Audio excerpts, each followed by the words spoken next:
अस्सलाम वालेकुम प्यारे नाजरीन और हजरात, कैसे हैं आप? A very good morning to you and sir Zuhaib नहीं नजर आ रहे अपनी सीट पे। ज़ुहैब आपने बुलाया और मैं चला आया। देखे ये देखिए। ज़ुहैब आप ये क्या करें, हम लाइव जा रहे हैं। क्या कर रहे हैं? क्या मैं तो कल 14 अगस्त है कल। बिल्कुल है। तो आजादी का जश्न कैसे मनाएंगे? ये तो बाजे बजा के कर रहे हैं ना। लेकिन आप ये कैसे बजा सकते हैं? ऐसे मतलब आपको पता है ना कि ये बाजा बजाना अलाउड नहीं है अब। बाजा बजा तो फिर बाजे के बगैर। अच्छा मैं यहाँ बैठ जाऊँ, बैठ के हम बात कर लें कुछ। जी तो अस्सलाम वालेकुम, गुड मॉर्निंग। ये सरवत क्या कह रही है? मैंने तो 5, 6, 7, 8 बाजे हैं और फिर पूरे मोहल्ले के बच्चों को मैंने लेके दिए हैं, तो आप तो कह रही है फिर ये बाजा नहीं बजेगा। लेकिन ज़ुहैब आपने सोचा नहीं कि इससे कितनी नॉइज पोल्यूशन होती है। ज़ईफ लोग हैं, बच्चे हैं, छोटे बेबीज हैं जो डर जाते हैं, जो बीमार हो सकते हैं। तो आप ये नॉइज पोल्यूशन लेते हुए आज़ादी मनाएंगे? ये कैसे हो सकता है? ये कैसे हो सकता है? वैसे आपने जो मुझे बताया अभी, तो मुझे ये भाई कोई ले लें बाजा मुझसे। सरवत तो ये बाजा बजा रही, और बिल्कुल सही सरवत ने कहा। ये मैं रख रहा हूँ यहाँ पे, टीम जरा उठा लीजिएगा इस बाजे को। सही आपने वैसे बात की है, और ये मैसेज भी देना हमारा मकसद था कि ये जो बाजे बज रहे हैं ना आजकल, वैसे ही अवाम के बाजे बज चुके हैं महंगाई से जूझते हुए। तो आज़ादी का जश्न जरूर मनाएं, लेकिन बाजे बजाकर नहीं, आज़ादी का जश्न मनाएं इस मुल्क के बारे में सोचते हुए कि आगे क्या करना है, क्या क्या कमियां रह गई हैं। और वो जो नॉइज पोल्यूशन की आपने बात की, वाकई आपने बड़ी ठीक बात की। और न्यूज में आया है मैं देखिए सिंध में बजा रहा था ना। लेकिन सिंध और पंजाब पाकिस्तान का ही हिस्सा है ना, तो जरूरी है कि आपको एक नोटिस जब तक नहीं आए तब तक आप ये नॉइज पोल्यूशन फैलाते रहे। नहीं, ऐसा नहीं है ज़ुहैब। सही, ऐसा नहीं है, बिल्कुल सही कह रही हैं आप। तो नॉइज़ पोल्यूशन से दुनिया इस वक्त मुतासिर है, और आप देखिए कि वैसे भी इंडस्ट्रियल वेस्ट की बात करें या फिर हम स्मॉग की बात करें, जिससे पंजाब में क्या कुछ सूरत हाल होती है और लोग परेशान होते हैं, बीमारियां फैलती हैं। तो ये कि आज़ादी का जश्न कल 14 अगस्त है, हम सब सेलिब्रेट करेंगे भरपूर तरीके से, लेकिन बाजे बजाकर नहीं।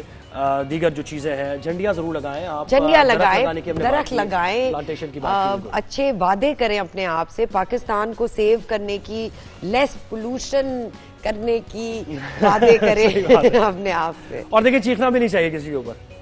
ऐसा ही हम नहीं चीख रहे, हम तो आपको बता रहे हैं।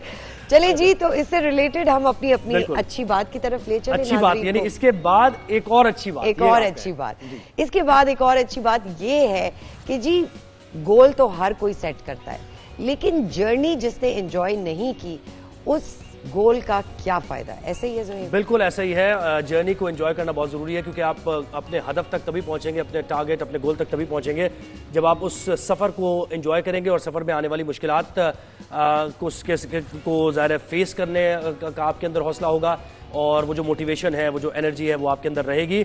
और मंजिल का तयन करते हुए बहुत ज़्यादा आपको मोहतात भी रहने की ज़रूरत है, और समझ बूझ के साथ मंजिल का तयन करें। ऐसे अहदाफ को सेट करें जिसको आप अचीव भी कर सकें, प्रैक्टिकलिटी उसके अंदर हो, और वो पॉजिटिव पर्पसेस के लिए हो। यानी जो भी आपका टारगेट हो, उसका at the end of the result ये होना चाहिए कि मुल्क की बेहतरी हो, आपकी अपनी बेहतरी हो, और इस मुआशरे की बेहतरी हो। तो ये जरूर अ लॉट ऑफ टाइम्स क्या होता है ज़ुहैब कि हम गोल पे फोकस इतना करते हैं कि हम वो जर्नी जो है वो एंजॉय नहीं करते, चाहे वो अपने बच्चों के साथ हो, अपने पेरेंट्स के साथ, हम गोल पे फिक्सेटेड होते हैं।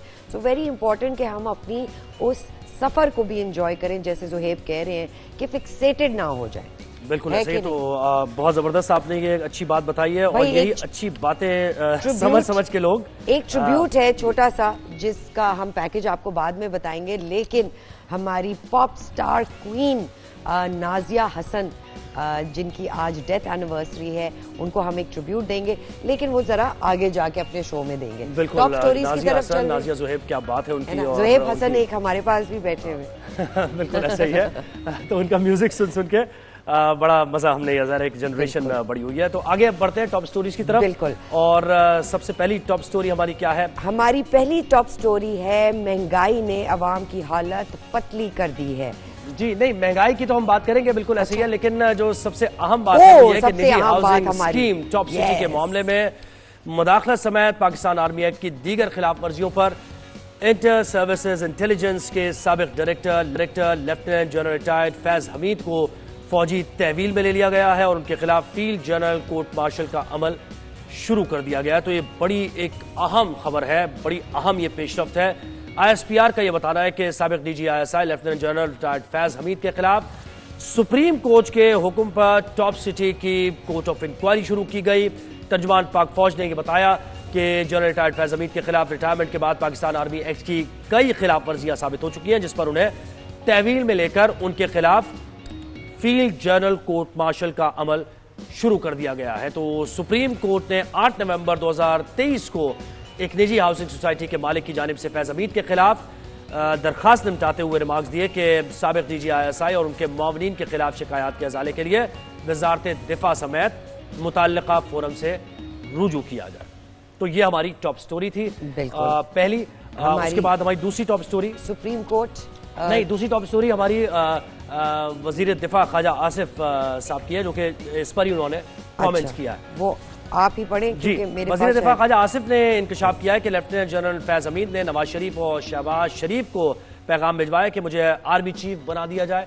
ख्वाजा आसिफ ये इंकशाफात कर रहे हैं। उनका ये कहना है कि फैज हमीद ये चाह रहे थे कि उनको आर्मी चीफ बनाया जाए और इस सिलसिले में उन्होंने मियाँ शहबाज शरीफ, मियाँ नवाज शरीफ को पैगाम भी अरसाल किए।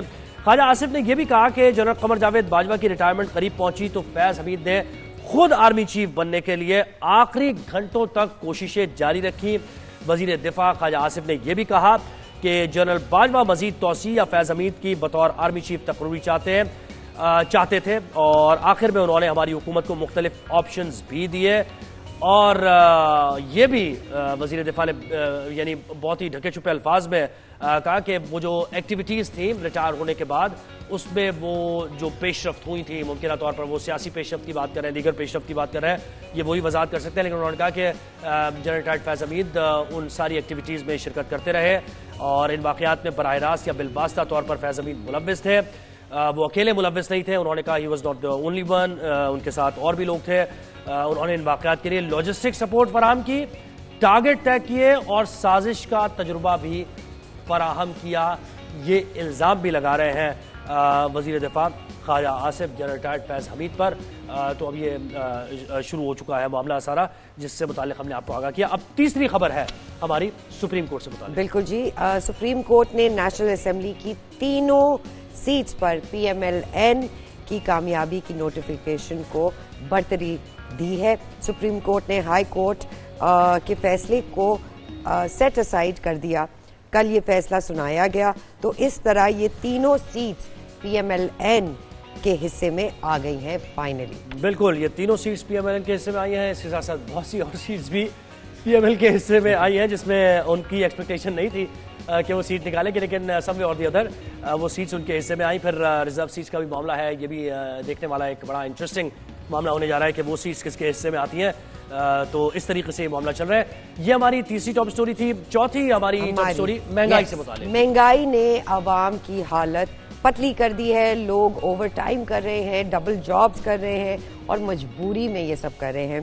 प्रीवियस ईयर से अगर कंपैरिजन किया जाए तो आवाम की मिजरीज में 14% इजाफा हो चुका है। लोगों के लिए एक महीने का बजट बनाना इंतहाई मुश्किल हो गया है। बिल्कुल। पल्स कंसल्टेंट के ताज़ा सर्वे में मुल्क के 14 बड़े शहरों में 60% से ज्यादा आबादी की रिप्रेजेंटेशन की गई है। बिल्कुल ऐसा ही है। और ये एक सर्वे किया है पल्स कंसल्टेंट ने, उसमें उन्होंने बताया है कि महंगाई के सताए अवाम पर मजीद कितना बोझ पड़ गया है। और वो ये बता रहे हैं कि 74% अपनी महदूद आमदनी के पास जो लोग स्ट्रगल कर रहे हैं, मुश्किलात उठा रहे हैं, वो उसमें अब इजाफा हो चुका है 14%, यानी पिछले साल की निस्बत 14% इजाफा हो चुका है। और हुकूमत इसके बरक्स ये दावे भी कर रही है कि महंगाई में कमी आई है। और ये इसमें कोई छुपी हुई बात नहीं है। आप जहाँ जाएं, इंसान स्पेशली पाकिस्तान में किसी भी शहर आप चले जाएं, गरीब आदमी जो है वो मजबूर है। आज उसके मुंह पे मुस्कुराहट नहीं है, परेशानी है, घर में अलग टेंशन है, काम पे अलग टेंशन है। तो मेंटल हेल्थ जो एक बहुत बड़ा इशू है पाकिस्तान का, वो इस पे बहुत इम्पोर्टेंट हमें इम्पोर्टेंस देनी चाहिए। बिकॉज जब इंसान अंदर ही परेशान हो, माली हालात से परेशान हो, तो वो अपने इर्द गिर्द रहने वालों को कैसे खुश रख सकता है? बिल्कुल ऐसा ही है। और खुरम दस्तगीर हमारे साथ है, दीगर रहनुमा भी मुस्लिम लीग नून के, वो ये बात करते रहते हैं। वजारत खजाना भी ये कहती है कि मुश्किल फैसले जो हमने लेने थे वो हमने ले लिए हैं, अब इन फैसलों का असर यानी पॉजिटिव असर आवाम तक पहुंचेगा। लेकिन ये जो रिपोर्ट है पल्स कंसल्टेंट की, सर्वे की, ये कुछ और बता रही है। तो अब देखना है कि आगे मजीद क्या बोझ आवाम को बर्दाश्त करना है। Hopefully not. तो ये जरा Yes. एक अजीब सी बात। अच्छा, आगे बढ़ते हैं। मौसम की कुछ बात है। फिफ्थ टॉप स्टोरी ये है कि 14 अगस्त की शाम से 18 अगस्त तक मॉनसून शुरू हो रहा है और हैवी रेन्स की प्रेडिक्शन है। तो भाई आप जो बाजे बजा रहे हैं और जो लोग झंडियां लगा रहे हैं या अपने घरों से निकल रहे हैं, अब उनका बाजा बजने वाला है। अब उनका बाजा बजने वाला है। लेकिन प्लीज हिफाजत अब सबसे पहले जो है ना, बिल्कुल सेफ्टी इज मोस्ट इम्पॉर्टेंट। तो अपने बच्चों को अगर लेके जा रहे हैं या फैमिलीज को कहीं बाहर लेके जा रहे हैं, तारों से बचें, गटर के ढक्कनों से बचें, खुले हुए हैं। अपने बच्चे, अपने वालिदैन को, अपने आप को सेफ्टी फर्स्ट की याद कराते रहें घर से निकलने से पहले। जी बिल्कुल, ये ऐसा तो ही है। हमारी और टॉप स्टोरीज हो गई। और इसमें ये भी आपने इंतजामिया को भी हम थोड़ा मुतवज्जा करने की कोशिश करेंगे कि वो PGMA, NDMA जरा सी और एक्टिवली इन चीज़ों, अर्बन फ्लडिंग का जो मामला होता है उसमें भी देखना होता है। बड़े जो नशेबी इलाके हैं जहाँ डिप्रेशन है, जिन एरियाज में वो डूब जाते हैं, तो फोकस उन पर रखना होगा। और PGMA को जरा अलर्ट रहना पड़ेगा इंतजामिया के साथ मिलकर, लोगों की मुश्किलात बारिश की वजह से जो होती है जल्द से जल्द दूर करने की कोशिश करनी होगी। तो हमारे साथ टॉप स्टोरीज हमारी ये हो गई। अब हमारी सबसे पहली स्टोरी तो यही थी कि जनरल रिटायर्ड फैज हमीद, जो कि DG ISI भी, और पहली दफा ये ऐसा है ये पहली दफा हिस्ट्री ऑफ पाकिस्तान में ऐसा हुआ है कि कोई DG ISI हैं, उनको क्वेश्चन किया जा रहा है। तो इस सारी पेशरफ्त पर हम बात करते हैं। ब्रिगेडियर रिटायर्ड हारिस नवाज साहब हमारे साथ हैं। बहुत शुक्रिया हारिस साहब, आपने वक्त दिया हमें राइज एंड शाइन में। ये जो कल जो पेशरफ्त हुई है, डेवलपमेंट हुई है, इसको आप कैसे देखते हैं? कितनी सिग्निफिकेंस, कितना सिंबॉलिक है ये कि जनरल फैज कोर्ट मार्शल का सामना करने वाले पहले ISI चीफ हैं? जरा इस पे बात कीजिए। देखिए, बात ये कि इसका ये मतलब है कि फौज का बड़ा सी तगड़ा खुद साबी का अमल है और इसमें कोई ये तफरीक नहीं है कि कौन कितनी सीनियर अपॉइंटमेंट बताए या कितना सीनियर है। लेकिन अगर वो पाकिस्तान आर्मी एक्ट की वायलेशन करेंगे, कानून वर्दी करेंगे, तो देन उनके खिलाफ भी कार्रवाई होगी। और यही फौज ने बता दिया कि हमारा ये ऑन मैकेनिज्म है। वो तस्ताफी का अमल हमारा चलता रहता है। आपने देखा होगा, इससे पहले भी एक 3 स्टार को 14 साल कैद हुई थी, एक ऑफिसर को, ब्रिगेडियर को सजाए मौत हो गई थी। उसके बाद फिर 9 मई जब हुआ तो इमीडिएटली 1 महीने के अंदर अंदर सबको सजाएं दी गई, जिन्होंने लाहौर में एक गैर जिम्मेदारी का मुजाहरा किया था उनके खिलाफ, जिसमें जनरल भी थे और बाकी सीनियर ऑफिसर भी थे। और लाइकवाइज अभी भी आपने देखा कि अगर ऐसी बात है जिसमें पाकिस्तान आर्मी एक्ट की खिलाफ वर्जी है, chief justice of supreme court ने भी ये कहा था कि लैपटॉप सिटी की इंक्वायरी की जाए। इंक्वायरी करने के बाद उसके बाद आपके सामने जब इंक्वायरी ने एक प्रोसिक्यूशन एक्शन एविडेंस दिखा दी कि ये फिट केस है, कोर्ट मार्शल कॉन्स्टिट्यूट कर दिया गया है। और साथ ही साथ ये भी हुकूमत के लिए भी बहुत बड़ी एक मिसाल दी गई कि आप अपना एहतसाब का अमल भी करें, जो कि नहीं किया जाता। It's not only military forces जो कि पाकिस्तान आर्मी एक्ट के अंदर हैं, जो जिसमें तमाम सभी शामिल है, लेकिन आपने कभी ब्यूरोक्रेट्स का एहतसाब होते हुए देखा? क्या आपने पॉलिटिशियन का एहतसाब होते देखा? इतने बड़े बड़े स्कैंडल्स हो रहे हैं मेगा करप्शन के, क्या उनके खिलाफ कोई कार्रवाई हुई? दिस इज स्टेपिंग स्टोन कि वो अपनी जगह काम करेंगे। वो भी इस तरह की बातों में क्यों पॉलिटिशियन आते हैं और क्यों आवाम के लिए काम करते हैं, करप्शन क्यों करते हैं? बिल्कुल ठीक है सर। अगर फैज हमीद पर ये इल्जामात साबित हो गए तो उनको क्या सजा मिल सकती है? देखें, पाकिस्तान आर्मी एक्ट सेक्शन 45 में मेरे ख्याल में जो है वो एक कम से कम सजा से लेके और 14 साल तक हो सकती है। लेकिन इट डिपेंड्स कि ग्रेविटी ऑफ ऑफेंस और कितना सीरियस एलिगेशन प्रूव होते हैं। अगर प्रूफ ज्यादा नहीं होते, कम होते हैं, तो कम सजा होगी। लेकिन अगर ज्यादा होती है, it can be up to 14 year. ये डिपेंड करता है। लेकिन उनको पूरे कोर्ट मार्शल में इंसाफ के तकाजे पूरे किए जाते हैं।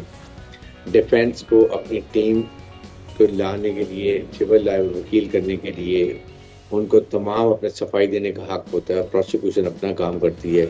उसके बाद जो प्रेसिडेंट बोर्ड होते हैं वो और उनके मेंबर बैठ के फैसला करते हैं कि इसमें कितना क्लियर है। जब वो फाइंडिंग निकाल लेते हैं कि जी इसमें वाकई ये वायलेशन हुई है, तो फिर उसके बाद सजा मुतय्यन की जाती है। उसके बाद चीफ ऑफ स्टाफ इस सजा को रेटिफाई करते हैं, कंफर्म करते हैं। अच्छा ये कहिएगा कि DGISPR ने कहा कि उनके खिलाफ आर्मी एक्ट की कई खिलाफ वर्जियां भी साबित हो चुकी हैं। तो वो आपने ग्रेविटी ऑफ ऑफेंस की बात की, तो वो यानी क्या वो पता चल पाएगा कि क्या ऑफेंस था और क्या चार्जशीट थी? ख्वाजा आसिफ ने भी बात की और उन्होंने कहा कि रिटायरमेंट के बाद फैज़ हमीद मुख्तलिफ जो वाक़यात हुए वो रेफर कर रहे हैं, उन सियासी पेशरफ्त का हवाला दे रहे हैं या कुछ और दे रहे हैं, लेकिन उन्होंने कहा मुख्तलिफ वाक़यात में इन्वॉल्व हुए वो न सिर्फ वो खुद इन्वॉल्व थे बल्कि उनके साथ दीगर लोग भी शराकतदार थे इसमें। और फिर उन्होंने साजिश की हद तक एक जुमला भी कह दिया। इस पर आप क्या कहेंगे? देखें, यही जो क्या है कि आफ्टर रिटायरमेंट खिलाफ वर्जी की है, उसमें 2 साल का बैन होता है कि उसमें आप कोई रिटायरमेंट के बाद कोई पोलिटिकल एक्टिविटी नहीं कर सकते हैं, आप किसी के साथ बातचीत नहीं कर सकते हैं, आप किसी को मशवरा गलत नहीं दे सकते हैं। ये अगर 9 मई का इंसिडेंट है या कोई और इंसिडेंट है जिसमें he was not required to divulge any information being on a very sensitive appointment, तो वो भी चाहते हैं उनके ऊपर खिलाफ कार्रवाई हो सकती है। दैट इज द रीजन ये बताया गया है कि आपने क्या आपका कोड ऑफ कंडक्ट है, और अगर आप कंडक्ट पे कमिट करते हैं फिर उसके नजर आता है। इसी वजह से उनके खिलाफ ये जब चार्जशीट बनेगी तो बल्कि बन गई होगी, और वो चार्जशीट फिर पढ़ के भी सुनाई जाती है कि उसमें ये आपके इल्जाम लगाए गए हैं, उसके बाद वो अपने सफाई होते हैं। अच्छा नहीं, इस टू बी स्पेसिफिक यही सवाल और कोट एंड कोट अगर कर दे, ख्वाजा आसिफ ने कहा कि वो इन वाकयात में, अब वो कोई से वाकयात है आप इसका एनालिसिस कर सकते हैं, अकेले मुलव्विस नहीं थे, उनके साथ दीगर लोग भी मौजूद थे और इन वाकयात के लिए लॉजिस्टिक सपोर्ट उन्होंने फराहम की, टारगेट किए गए और साजिश का तजर्बा भी फराहम किया, ये उन्होंने बात की है। तो वो किन वाकयात की बात कर रहे हैं? सियासी पेशरफ्त की बात कर रहे हैं या वो 9 मई से रिलेटेड उस कॉन्टेक्स्ट में ख्वाजा आसिफ बात कर रहे हैं? आप इस पे कुछ तज्जिया पेश कर सकते हैं अपना? आई थिंक बेसिकली मुझे लगता है कि वो 9 मई की बात कर रहे हैं कि इसके अंदर भी उनका सपोर्ट होगा, और उनको बताया होगा कि कौन कौन सी जगह पर आप चाहें जो sensitive area, that create some different, but it is I am not very clear about it. लेकिन किसी लिहाज से भी, चाहे 9 मई है या उसके बाद उन्होंने पॉलिटिक्स से मुलाकातें की हैं, उनको अपने मशवरे दिए हैं, और क्योंकि आप एक सेंसिटिव अपॉइंटमेंट में रह चुके होते हैं तो फिर आपको बहुत ही ख्याल करना चाहिए, और फिर एट टाइम आपको सरगर्द भी हो रही होती है जब आप अच्छी डिपार्टमेंट में जाते हैं कि क्या आप ऐसी गैर जरूरी जिम्मेदाराना बात तो नहीं कर रहे हैं, तो ये भी बातें हो सकती हैं। लेकिन अब चार्जशीट ज़ाहिर है कि आदमी का कोर्ट मार्शल है, इसमें ज़ाहिर है चीज़ें नज़र नहीं आती हैं अनलेस कि जब फाइनल कोर्ट फैसला करेगा तो उसके बाद पता चलेगा। सर, जो ये इंक्वायरी की जाएगी तो आपको क्या लगता है कि और बड़े नाम भी सामने आएंगे? देखें, इंक्वायरी हो चुकी है, इंक्वायरी में आई एम श्योर कि और नाम होंगे और अफसर के भी नाम होंगे, और उनके खिलाफ भी एक जो जन कोर्ट मार्शल हो रहा होगा, अनाउंस होने वाला होगा। तो they have taken the first main इनके खिलाफ कार्रवाई है, तो बाकियों को जो नाम है इसके अलावा भी उनके खिलाफ होगी। तो ये जो इसमें रिकमेंड होंगे, जिस चीज़ का प्रूफ होता जाएगा उनके कोर्ट मार्शल होंगे। फौज में खुद साबिक अमल बहुत सख्त है, इसलिए फौज डिसिप्लिन है और इसीलिए फौज का निज़ाम चलता है, और फौज डिसिप्लिन इस तरह से भी है कि जो भी ऑर्डर होते हैं चीफ ऑफ स्टाफ के फौज अमल। बिल्कुल। अच्छा हाजिर साहब, ये कहिएगा कि जो मुल्क की हालात इस वक्त चल रहे हैं, 5th जनरेशन वॉरफेयर में हम हैं, फिर आप देखें कि हमारे जो पड़ोसी मुल्क है उससे तो हमें हमेशा से कोई पॉजिटिव वाइब्स नहीं आती हैं। फिर ये जो सोशल मीडिया वॉरियर्स की बात की जाती है, और DGISPR ने जब प्रेस कॉन्फ्रेंस की है, प्रेस ब्रीफिंग दी है, उसमें ये कहा है कि सोशल मीडिया वॉरियर्स जिस तरीके से काम कर रहे हैं, पाकिस्तान के खिलाफ प्रोपेगेंडा जिस तरीके से सोशल मीडिया पर किया जा रहा है, इसके तदारुक के लिए तो हम ये जो इस वक्त ये जो हिरासत में लिया गया है, इसको अगर इसी कॉन्टेक्स्ट में देखा जाए तो गलत नहीं होगा, और मुल्क में स्टेबिलिटी के लिए कोशिशें की जा रही हैं, उसी की एक ये कड़ी है। और मजीद भी ऐसी गिरफ्तारियां आप देख रहे हैं, न सिर्फ आर्मी बल्कि दीगर भी इदारों की तरफ से। देखें, बिल्कुल यही फौज ने ये एक्शन लेके ये शो किया सिविल इदारों का कि आप भी अपनी जिम्मेदारी पूरी करें, और जहाँ जहाँ आपको गलत लगता है, कंडक्ट अनबिकमिंग लगता है, करप्शन लगती है, मुल्क को जो नुकसान पहुंचाने की बात है, इनएडवर्टेंटली आप एनिमी के नैरेटिव को फॉलो करते हैं जो कि फौज और अवाम खलीज पैदा करने की है, ऐसी कोई भी ऐसी चीज नजर आएगी तो उस पर हुकूमत और मिलिट्री बहुत सख्त एक्शन लेगी। यही जिस तरीके से सोशल मीडिया पर प्रोपेगेंडा किया जाता है उसको भी काउंटर करके फौज ने बता दिया कि देखें हमने अपना साबिक का अमल किया, करके दिखा दिया। अब it's the turn of civil department के वो कैसे करते हैं, वोट का क्या सिस्टम है, कितना ट्रांसपेरेंट है, कितने अवाम को जो नुकसान पहुंचाया जाता है उसके खिलाफ उनके खिलाफ क्या कार्रवाई होती है। It is yet to be seen and that is what takes an purpose. जी बहुत शुक्रिया। ब्रिगेडियर रिटायर्ड हारिस नवाज साहब हमारे साथ है और इस पेशरफ पर अपना तजिया, और उनका यही कहना है कि फौज के अंदर खुद एहतसाबी का अमल जो है उसकी एक मिसाल कायम की है फौज ने, और दीगर इदारों के लिए भी मैसेज है कि अब वो भी देखें कि मुल्क में जो इंतशार फैलाने की कोशिश की जा रही है उसको किस तरीके से काउंटर किया जाएगा, कैसे रोका जाएगा। बिल्कुल जी। अब हम एक छोटी सी ब्रेक पे जाते हैं ज़ुहैब। ब्रेक पे जाने के बाद आप जरूर वापस आइएगा, हमारे पास और भी बहुत, क्योंकि रेस्क्यू से मुताल्लिक लोगों की जानें बचाना एक ऐसा ज़ाहिर प्रोफेशन भी है और इतना हमने फिलैंथ्रोपी का भी काम है। हमने आपसे वादा किया था ना कि हम उन हीरोज को सामने लेकर आएंगे जो पाकिस्तान में बेहतरीन से बेहतरीन काम करते हैं। तो छोटी सी ब्रेक पे जाए और फिर इन हीरोज से मिले। हमारे साथ रहिए।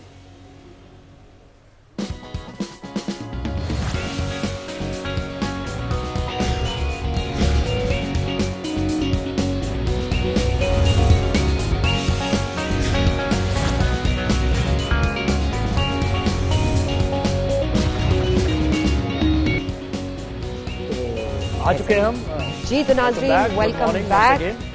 भाई बड़ी हीटेड सिचुएशन चल रही है सियासत में। सिचुएशन बहुत ही वाकई सियासत में कुछ ऐसा चल रहा है कि इसमें तंज़ीह तबसरे बहुत ज़्यादा बंद है, क्योंकि सभी ये देख रहे हैं, सबकी निगाहें इस तरफ है कि आगे होने क्या जा रहा है कि, और ये जो पेशरफ्त हमने आपने हेडलाइंस भी हमारी दी, टॉप स्टोरीज दी कि जिसमें ये फैसला आ गया है, तीनों सीट्स मुस्लिम लीग नून को मिल गई हैं। तो ऑलरेडी पाकिस्तान तहरीक इंसाफ का मौक़िफ़ सबके सामने ही है। वो ये कह रहे हैं कि उनके साथ नाइंसाफ़ी हो रही है, उनके साथ ज़्यादती हो रही है और उन ज़्यादतियों का हज़ारा कोई नहीं कर रहा है। दूसरी तरफ वो ये कह रहे हैं कि इसके पीछे कुछ लोग फिर वो इदारे पर भी उंगली उठा रहे हैं, बारी पीछे वापस भी आ जाते हैं उस स्टेटमेंट से। तो कुछ ऐसी सूरत हाल चल रही है कि जिस पर नज़र रखने की ज़रूरत है, और इस नज़र रखने के लिए ये जानना बहुत ज़रूरी है कि पाकिस्तान तहरीक इंसाफ के कैंप में इस वक्त चल क्या हो रहा है। बिल्कुल, उसके लिए हमें ज्वाइन किया है हुमायूं मोहम्मद साहब हैं, सेनेटर हुमायूं मोहम्मद हैं हमारे साथ, और वो हमें बताएंगे कि क्या सूरत हाल है इस वक्त, क्या सोच रहे हैं। ठीक है जी। तो अस्सलाम वालेकुम जी, थैंक यू सो मच, आपने हमें टाइम दिया। सर, आपसे पहला सवाल ये है कि सुप्रीम कोर्ट के फैसले को किस तरह देखते हैं? 3 PTI की सीटें नून लीग के नाम हो गई हैं, क्या कहेंगे आप? देखिए, इस तरह है कि आज का जो फैसला सुप्रीम कोर्ट का आया है वो वन ऑफ द रीजंस हम हमेशा कहते थे कि चीफ जस्टिस साहब को हमारे केसेस नहीं सुनने चाहिए, और वो आपको पता चल गया।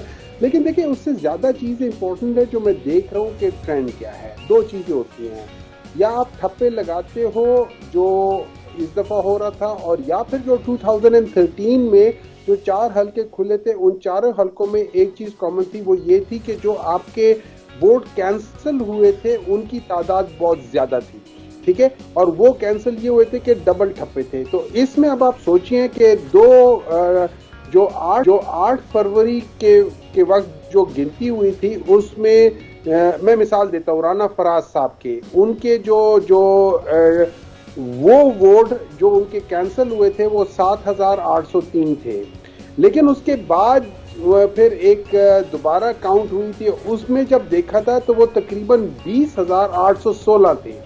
अब ये 14,000 का जो इंक्रीज हुआ है उसके अंदर, या 13,000 समथिंग का या 14,000 के करीब जो है ये इंक्रीज है, ये कैसे हुआ है?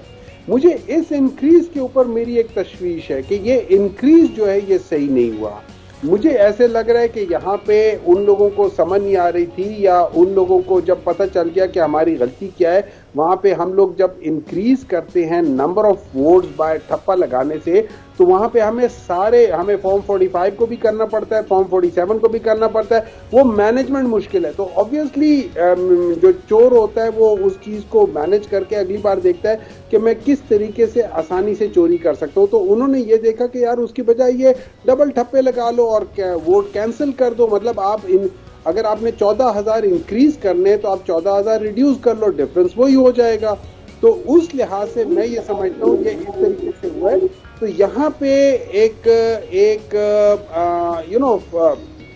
फाउल प्ले जो है ना वो सामने नजर आ रहा है मेरी नजर में। ये बताइएगा कि पीटीआई ने फैसले को चैलेंज करने का ऐलान किया है, रिव्यू की दरख्वास्त कब दी जाएगी?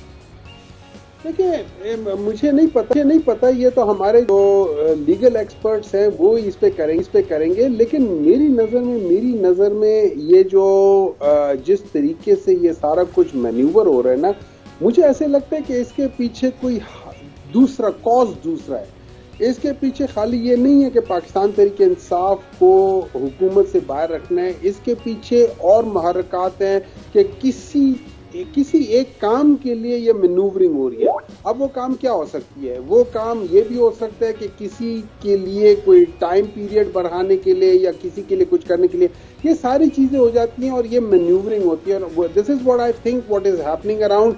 मैं ये समझता हूँ कि ये at the end of the day ये फ्रूटफुल नहीं होगा। ये सारी चीजें जब आप एक पर्सन स्पेसिफिक काम करना शुरू कर दे तो चूंकि उसके पीछे नीयत साफ नहीं होती, जब नीयत साफ नहीं होती तो ऑब्वियसली जब आप कर रहे होते हैं तो आप उसमें जुल्म और आप उसमें गलत काम शुरू कर देते हैं और वो इन द लॉन्ग टर्म पूरे मुल्क को नुकसान देती है। और यही हुआ है पाकिस्तान के अंदर आज तक कि पाकिस्तान के अंदर बनिस्बत हम लॉ को फॉलो करने के हम बेसिकली ये कर रहे हैं कि हम किसी एक शख्स के खिलाफ हम सिस्टम को मैनिपुलेट करके एक जज एक्स्ट्रा अपॉइंट कर देंगे, एडहॉक जज, और वो जज जो 3-3 का जो डिसीजन था सुप्रीम कोर्ट का भुट्टो के खिलाफ, उसको 4-3 करा दिया गया, एक को भगा दिया, एक को ये कर दिया, तो उस तरह से हुआ है। या फिर हम लोगों ने अभी रिसेंटली देख रहे हैं कि जब सुप्रीम कोर्ट ने एक डिसीजन दिया है तो हम रिट्रोस्पेक्टिवली एक बिल पास कर रहे हैं और उसमें कह रहे हैं कि विदाउट प्रेजुडिस जो है ना कि सुप्रीम कोर्ट ने जो फैसला दिया है, तो हम ऑलरेडी क्योंकि हमारे दिल में चोर है कि हम इस फैसले को कर रहे हैं, तो हम उस फैसले का जिक्र करते हुए इन अ वे कि सुप्रीम कोर्ट या कोर्ट ने अगर कोई डिसीजन लिया तो उसके प्रेजुडिस के अलावा हम लोग ये बात कर रहे हैं, तो वो ऑलरेडी हमारा इस लिहाज से मेरे ख्याल में ये सारी चीजें एक बहुत गलत तरफ जा रही हैं और इस हुकूमत ने तो इंतहा कर दी है। तो भाई साहब ये कहिएगा कि अब ज़ाहिर ये तो आपने अपना मौक़िफ़ दिया, लेकिन पाकिस्तान तहरीक इंसाफ की अंदरूनी सियासत की अंदरूनी जो चेन ऑफ कमांड है उसकी बात हम कर रहे हैं और बड़ा हमें नजर आ रहा है कि एक रहनुमा कुछ बयान देता है, फिर उसके बाद दूसरा रहनुमा आकर उसके बिल्कुल अलग बयान देता है और उसको पता भी नहीं होता है क्या। तो ये बताइए, शेर अफजल मरवत को पार्टी से निकाला गया, फिर ये बताया गया कि वो पार्टी के अंदर है, जबकि शेर अफजल मरवत ने पार्टी के लिए जब हॉट वाटर्स में थी पार्टी और है तो काफ़ी वो काम किया और उन्होंने खुद भी इसका बताया। तो इस पर बताइए कि इंटरनल पॉलिटिक्स क्या चल रही है पाकिस्तान तहरीक इंसाफ के अंदर? इस तरह है कि मैं ऑनेस्टली अगर आप मुझसे पर्सनल बेसिस पे सुने तो पूछें तो मैं कहता हूँ शेर अफजल मरवत ने एक बहुत बड़ा रोल अदा किया था पाकिस्तान तहरीक इंसाफ, ठीक है। और अब उसमें ये है कि वो थोड़े से उनकी सोच जो है ना ज़रा जो मैं समझता हूँ, जितनी हो सकता है मैं गलत हूँ, लेकिन थोड़ी सी एक्सेंट्रिक है। तो वो बंदा एक जो जैसे मैं और आप नॉर्मल तरीके से होंगे वो शायद उससे ज़रा होगा, क्योंकि वो जिस तरीके से चीज़ें करता है वो एक नॉर्मल इंसान जो सिंपल से इंसान होता है वो शायद ना कर सके, तो उसको अब में थोड़ा सा मार्जिन ऑफ एरर देना पड़ेगा। लेकिन हैविंग सेड दैट थिंग, उसको दिया गया था, उसने पहले 1-2 ऐसे स्टेटमेंट्स दी थी जो ओवरऑल ना सिर्फ पाकिस्तान तहरीक इंसाफ के लिए बट ओवरऑल पाकिस्तान के लिए भी जरा प्रॉब्लमैटिक था, तो उसको मना किया गया था ये ना करो। लेकिन उन्होंने दोबारा किया तो उनको एक शो कॉज नोटिस दिया गया, फिर उन्होंने दोबारा किया तो उनको सस्पेंशन दे दी गई थी। अब इस दौरान के बावजूद उन्होंने 2-3 बातें ऐसे कर ली थी वो थी, तो देखिए जब आप एक पार्टी पॉलिसी की बार पार्टी पॉलिसी को फ्लाउट करते रहेंगे तो वहां पे डिसिप्लिनरी एक्शंस आएगा। लेकिन मैं ये समझता हूँ अगर यहाँ पे शेर अफजल मरवत साहब थोड़ा सा अपने आप को थोड़ा सा अपने आप को मोल्ड करें, थोड़े से अपने जो इमोशंस है उनको जरा काबू में करते हुए ये करें। So I don't see any problem in कि वो दोबारा पार्टी के अंदर मुतहरिक होके एक प्रॉपर तरीके से।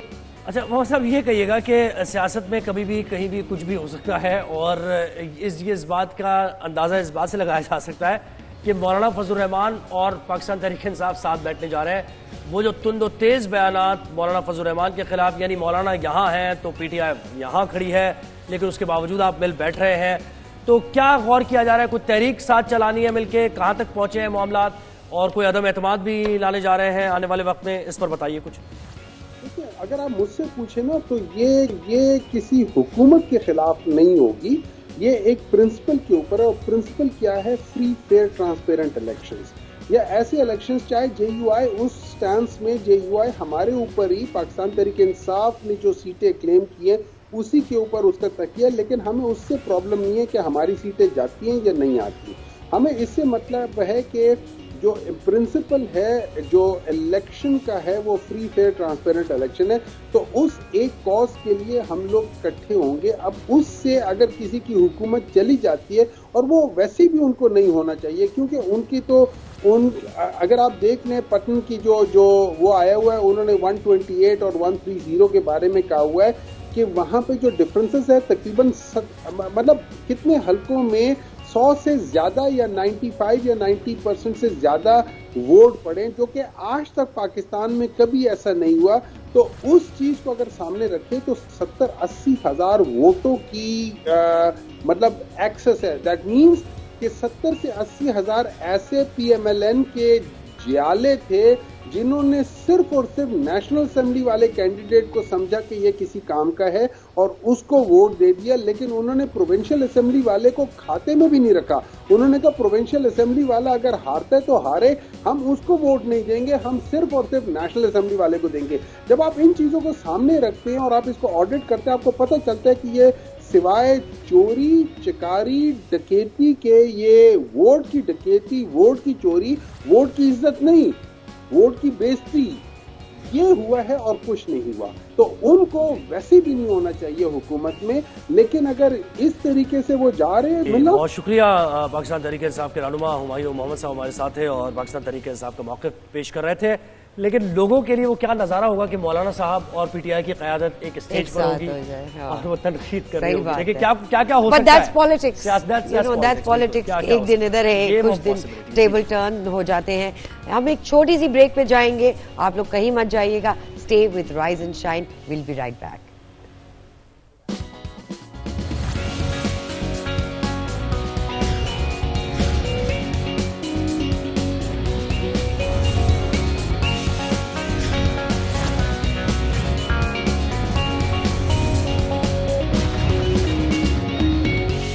जी तो नाजरीन, वेलकम बैक।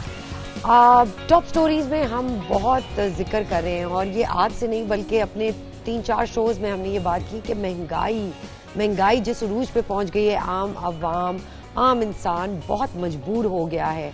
उस चीज़ में बहुत सारी और चीज़ें रिलेटेड हैं जो आपसे फैमिली से रिलेटेड हैं। स्कूल है बच्चों के, आप फीस नहीं अफोर्ड कर पा रहे हैं, बिजली के बिल बहुत बढ़ के है।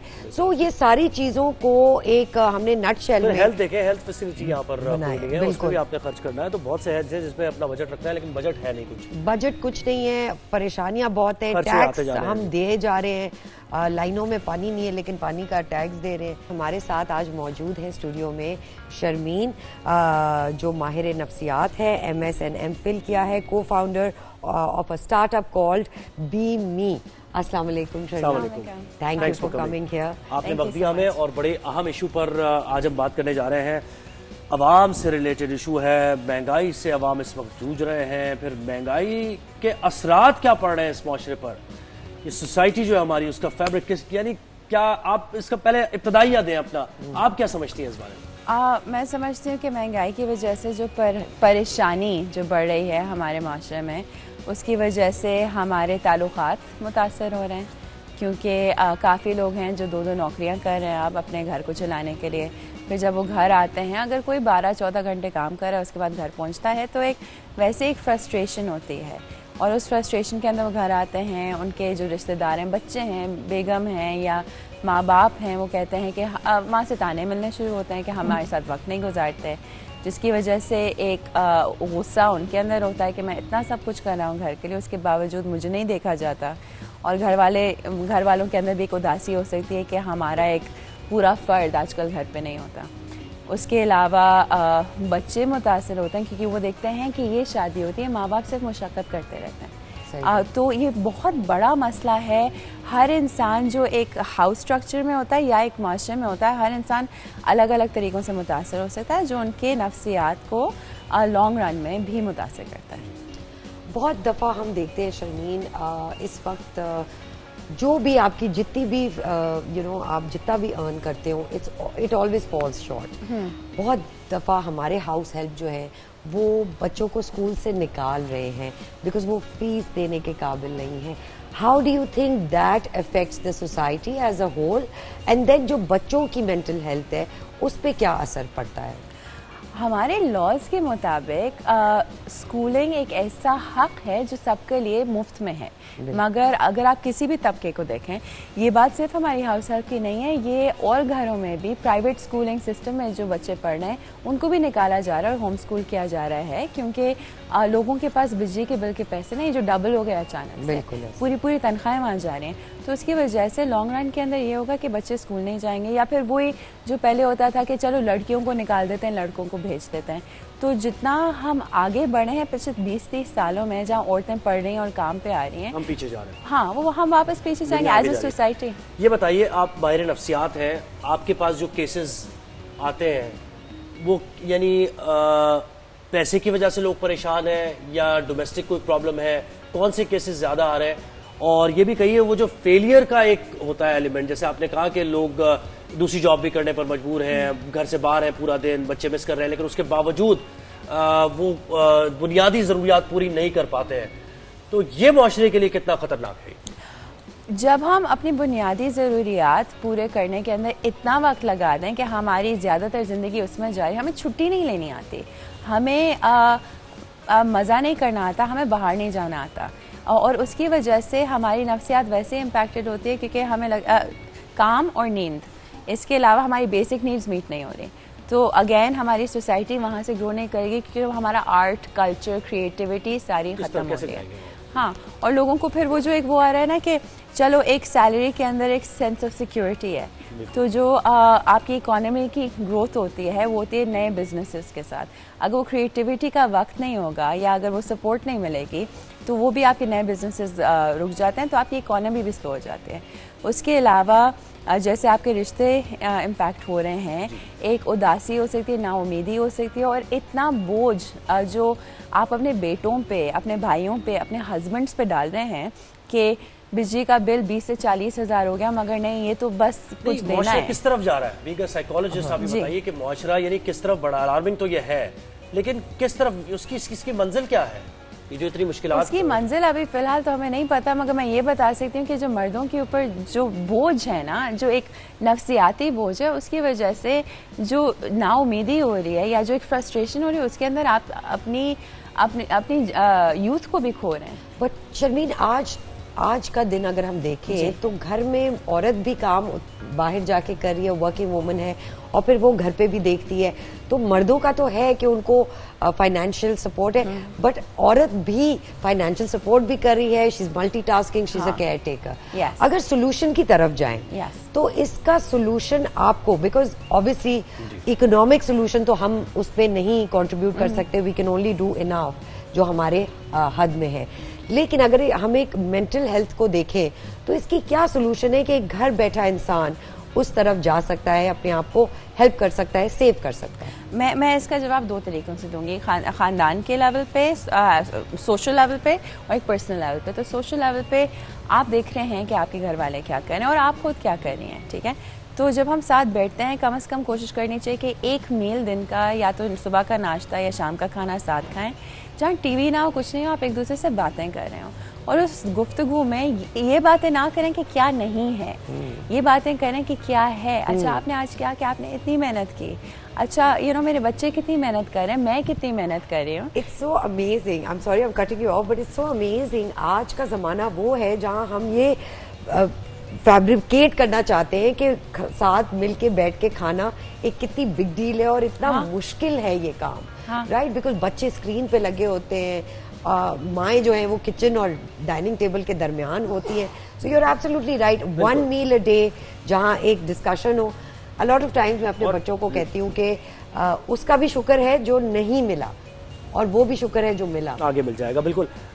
और इसी बात को थोड़ा आगे बढ़ाते हैं कि जैसे घर का कोई फर्द है और वो कफील भी है घर का, तो अगर उसकी अर्निंग कम है, उसकी जेब में पैसे नहीं है, तो कितना उसकी और उसकी फैमिली को ये चीज़ मुतासिर कर सकती है। और इसके सोल्यूशन की तरफ जब हम बात कर रहे हैं तो कितना इस वक्त मुआशरे के लिए, हमारे लिए जुड़ना कितना ज़रूरी है कि जो गिर गए हैं या नीचे बैठ गए इस जिंदगी की इस दौड़ में, तो हम उनको उठाएं और अपने साथ मिला के चलाएं, बजाय इसके कि उनको रोनते हुए चले जाएं। कितनी अशद ज़रूरत है इस बात को प्रीच करने की आजकल के दौर में। ज़रूरत बहुत ज़्यादा है। और अगर हम आइडियलिस्टिकली दुनिया को देखें तो जो एक सोशलिस्ट या वेलफेयर स्टेट का जो एक ख्वाब है, उसके अंदर तो सब कुछ होता है कि आप अपने पड़ोसियों को भी साथ लेके चलना है। एंड वो सपोर्ट सिस्टम, अगर हम सिर्फ एक डिनर टेबल पे बैठ के एक दूसरे को सपोर्ट करें कि आप इतना सब कुछ कर रहे हैं, तो उससे जब इंसान अंदर से अपने बारे में बेहतर महसूस करता है तो उनको फ़र्क नहीं पड़ता कि वो 14-16 घंटे काम करें। फ़र्क पड़ता है मगर इतना नहीं पड़ता, ठीक है। अगर उनको घर आकर भी ताने मिल रहे हैं ना, तो वो जो मायूसी उनके अंदर होती है उससे वो डिप्रेशन का शिकार हो सकते हैं, उनको परेशानी, उदासी, खुदकुशी की तरफ भी जा सकते हैं, जो बहुत मुश्किल होता है। थैंक यू सो मच, आप आई और आपने ये गुफ्तगू की। This is a very pertinent subject, इस पे हम फिर से आपको एक दफा बुलाएंगे। वक्त कम है, मुकाबला सख्त है। बिल्कुल। हम एक छोटी सी ब्रेक पे जाएंगे। ब्रेक पे जाने के बाद तो रेस्क्यू टीम हमारे पास मौजूद है और 2 ऐसे दमकते हुए सितारे हमारे पास मौजूद है, जावेद साहब और बहरोज साहब। तो जल्दी से वापस आए, विल बी राइट बैक।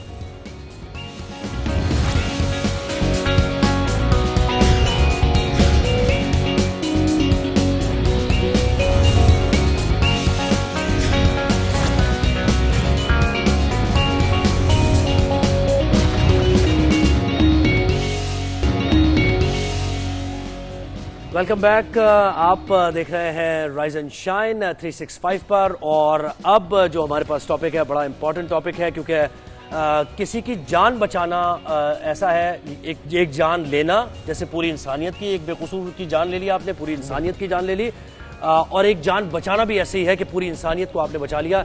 कितने ही घरानों को और अपनी जिंदगी खतरे में डाल के किसी की जान बचाना ये कोई आसान काम नहीं है। इसके लिए एक पैशन भी चाहिए, इंसानियत की तरफ वो जज्बा चाहिए, और इंसानियत की अहमियत का अंदाजा होना चाहिए, तभी आप इस प्रोफेशन में आते हैं। तो हम रेस्क्यू 1112 की बात करें, जो हम वक्त तैयार हैं लोगों की जानें बचाने के लिए। किसी भी लम्हे, किसी भी मौके उन्हें अपने फैमिली मेम्बर से, अपने रिश्तेदारों से, अपने बच्चों से जुदा होकर भागना पड़ता है, रश करना पड़ता है, क्योंकि किसी और की जान, किसी और का फैमिली मेंबर कहीं फंसा हुआ है और उसको आपकी जरूरत है।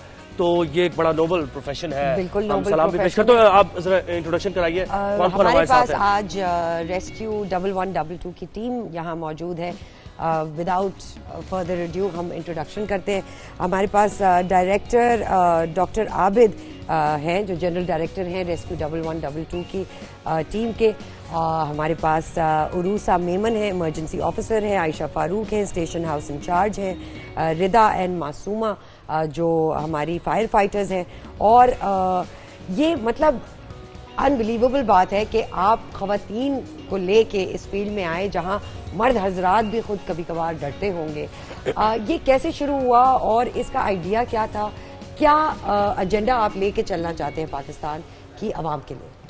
पहले तो मुबारकबाद हो, नया चैनल स्टार्ट हुआ है 365, और बहुत शुक्रिया आपने हमें अपने प्रोग्राम में मदद किया। जहाँ तक रेस्क्यू 1112 की बात है, अब ये कोई पुराना इदारा नहीं रहा। Rescue 1112 is the brand of Pakistan. अगर हम देखें, और खुदा न खास्ता कहीं भी कोई इमरजेंसी सर्विस, कहीं इमरजेंसीज होती हैं और कहीं सर्विसेज रिक्वायर्ड होती हैं गवर्नमेंट की, तो वहाँ पर रेस्क्यू 1112 रिस्पॉन्ड करती है।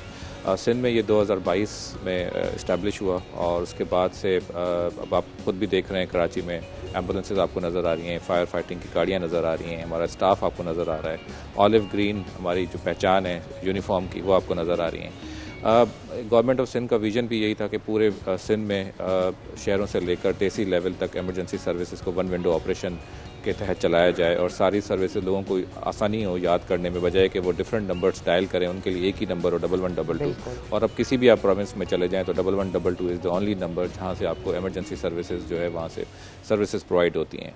जहां तक फीमेल्स का ताल्लुक है, आपको पता है गवर्नमेंट ऑफ सिंध का शुरू से विजन है कि वुमेन एम्पावरमेंट हो, हर डिपार्टमेंट में इंडक्शन हुई है। इसी तरह से रेस्क्यू सर्विस में भी ये पाकिस्तान में पहली दफ़ा 72 फीमेल्स हैं जिनको इंडक्ट किया गया, इनकी बैच तैयार की गई और इनकी पासिंग आउट हुई अभी 1.5 मंथ पहले पंजाब रेस्क्यू अकेडमी से, और इन्होंने हमें ज्वाइन किया। और ना सिर्फ ज्वाइन किया बल्कि आकर ही इन्होंने, क्योंकि आपको पता है यहाँ पर डिफरेंट डायनामिक्स हैं, कराची के इमरजेंसी की सूरत हाल डिफरेंट है, डेली बेसिस पे जो हमें इमरजेंसीज रिसीव होती हैं, तो ना सिर्फ इन्होंने ज्वाइन किया बल्कि ये पार्टिसिपेट भी कर रही हैं। बहुत मोटिवेशन इनकी लेवल अगर आप देखें बहुत हाई है। और फीमेल्स के आने के बाद आपको पता है जहाँ भी जिस भी इदारे में इन्होंने फीमेल्स को इंडक्ट किया गया है वहाँ की कारकर्दगी और बेहतर हुई है। बिल्कुल प्रोडक्टिव हुआ है। आप बताइए आयशा से अगर हम पूछे किस किस्म की मुश्किलात का सामना करना पड़ता है Ayesha on a daily basis?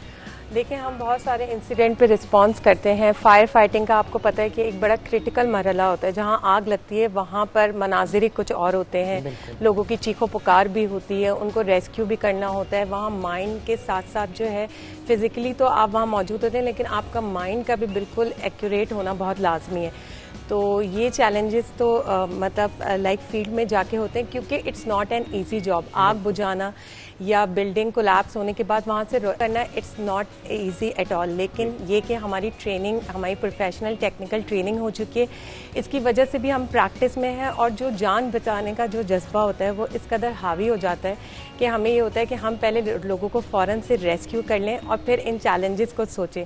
तो ये वो चीज़ है, कह रही है कि एक जज्बा है, यानी आपका मिजाज, अगर ये कोई ऐसा प्रोफेशन नहीं है कि जिसमें आपने एज ए प्रोफेशन इसको लिया और आप काम करें, इसके लिए जज्बे की जरूरत है। बिल्कुल, बुनियादी जज्बा ये है कि इंसानियत की खिदमत आपने करनी। अच्छा, ये बताइए कि हम भी अक्सर जब ये इस तरह की ब्रेकिंग्स आती हैं तो हमारा सवाल पहला यही होता है कि ये जो रिस्पॉन्स टाइम है ये बड़ा अहम होता है। कोई भी वाकया अगर हो गया, बिल्डिंग कोलैप्स कर गई है या फिर कोई आग लग गई है, तो अगर रिस्पॉन्स टाइम क्विक है और आप क्विकली उसको रिस्पॉन्ड कर रहे हैं तो लोगों की जानें आसानी से बच सकती है, वरना बहुत ज्यादा जानी नुकसान होता है। तो इस पर कोई खास स्पेशलाइज्ड ट्रेनिंग आपकी है जो आप कर रहे हैं? देखें, सबसे पहले जो ब्रेन होता है किसी भी सर्विस का वो सेंट्रल कमांड एंड कंट्रोल होता है। उसी तरह से कराची में एक central command and control establish हुआ 1122 का, जहाँ पर डेली बेसिस पे कोई 17,000 के करीब कमोपेश डेली हम कॉल्स रिसीव कर रहे हैं पूरे सिंध से। उसमें अगर हम सिर्फ कराची कॉल्स ले तो ऑलमोस्ट 8,000 कॉल्स पर डे में रिसीव हो रही हैं। जहाँ तक रेस्पॉन्स टाइम हम इस वक्त क्लेम करते हैं, एम्बुलेंस सर्विस अगर आपने देखी है, जो आप अल्लाह ना करे किसी को ज़रूरत पड़े, लेकिन इस वक्त तकरीबन कोई 12 मिनट का टाइम है जिसमें हम लोग उसमें रेस्पॉन्ड करते हैं। लेकिन तब तक जो कॉल सेंटर से हमारा एजेंट होता है वो कंटिन्यूसली उनके साथ इन टच रहता है और उनको गाइडेंस देता रहता है। उसके साथ साथ अगर कहीं फायर इमरजेंसी है या फिर कहीं बिल्डिंग कोलैप्स या खुदा न खास्ता कोई अर्बन फ्लडिंग है या कोई खुद नेचुरल डिज़ास्टर आ जाए, जो हमारा रेस्पॉन्स टाइम है वो है 20 मिनट्स का, जिसमें हम रेस्पॉन्ड करते हैं। और इसको हम और बेहतर से बेहतर करते जा रहे हैं क्योंकि नियर बाय स्टेशन बन रहे हैं, क्योंकि इस वक्त ज़ाहिर बात है बहुत कम स्टेशन हैं, स्टेशन की तादाद बढ़ा रहे हैं। इसकी एक्सपेंशन कंटिन्यूसली चल रही है, नई सर्विसेज यहाँ पर मुतारिफ़ करा रहे हैं। आप बहुत जल्द आप देखेंगे बाइक सर्विस भी यहाँ पर स्टार्ट हो जाएगी, आपको रोड्स पर नज़र आना शुरू हो जाएगी। तो रेस्पॉन्स टाइम बहुत इंपॉर्टेंट है, क्योंकि जो गोल्डन टाइम होता है उसमें अगर हमने रेस्पॉन्स प्रॉपर्ली दे दिया तो उसमें बहुत चांसेस होते हैं कि हम किसी की जान प्रॉपर्ली बचा सकें। हम रिदा और मासूमा से ये बात करना चाहेंगे। ये फायर फाइटर तो पूरी दुनिया में माने जाते हैं कि सुपर हीरोज हैं, बिकॉज ये बहुत मुश्किल मरहला होता है और इसमें आपकी अपनी जान को बहुत ख़तरा होता है। तो मासूमा मुझे ये बताइए कि कैसे इस चीज़ का इंतखाब किया आपने? आपका दिल कैसे माना कि ये मैं जॉब, इतनी मुश्किल जॉब करूँ? जी बिल्कुल, ये बहुत ज़्यादा चैलेंजिंग था, पर ये एक जज्बा होता है लड़की के अंदर कि मुझे बस करना है। और फायर फाइटिंग एक लड़की करना और लड़की को मतलब फायर फाइटिंग करना बहुत मुश्किल होता है।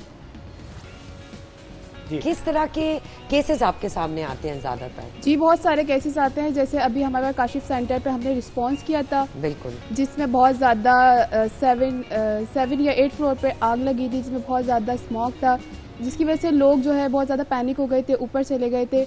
तो हमने उसको स्नॉर्कल के ज़रिए उसको क्या कहते हैं रेस्क्यू किया और लोगों को बचाया। आप ये बताएं कि जब आप जाती हैं, क्योंकि देखिए एक लम्हे को इंसान का अंदर भी आपसे कुछ कह रहा होता है, आग लगी हुई है कहीं, आप पहुंची हैं, अब उस वक्त आप क्या सोच रही होती हैं कि अपनी जान बचा लूं, क्योंकि ये बड़ा आसान है उस वक्त आप अवॉइड करें, कोई भी रीजन आप दे सकते हैं कि ये हो गया था, अंदर नहीं जा रहे हैं आप, तो वो लम्हा कैसे, उसको कैसे क्रॉस करती हैं, वो हर्डल कैसे क्रॉस करती हैं?